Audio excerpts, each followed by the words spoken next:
مد کی جو پہلی قسم ہے جی مد متصل، اس کی ڈیفینیشن یہ ہے کہ جب حرف مدہ میں اسی کلمہ میں حرف مدہ کے بعد حمزہ ہو، حرف مدہ میں اسی کلمہ میں حرف مدہ کے بعد حمزہ ہو. مثلا مثال سے آپ کو سمجھ آئے گی، جیسے جاء، یہ ایک پورا کلمہ ہے، لفظ ہے، یہ پورا ایک، ٹھیک ہے جی. اب دیکھیں حرف مدہ آ گیا، یہ حمزہ کے اوپر یہ مد ہے، یہ حرف مدہ آ گیا. اب حرف مدہ کے بعد اسی کلمہ میں آگے حمزہ ہو، یہ حمزہ آ گیا، حرف مدہ اور یہ حمزہ، یہ ایک پورا کلمہ ہے. جب حرف مدہ میں اسی کلمہ میں حرف مدہ کے بعد حمزہ آ جائے، وہ مد متصل ہوتی ہے، یہ مد واجب ہے، یہ مد واجب ہے.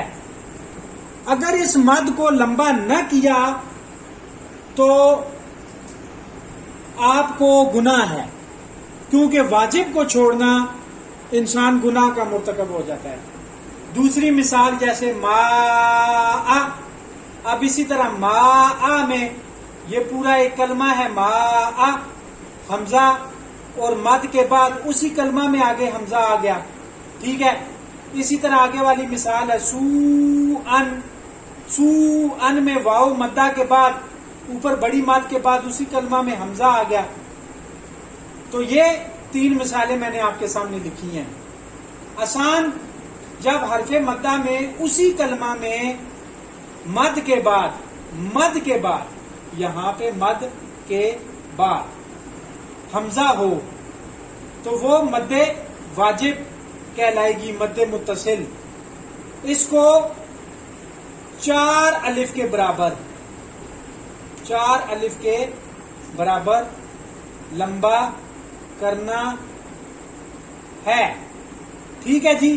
یہ ہوگی مد متصل. دوسری آگی جی مد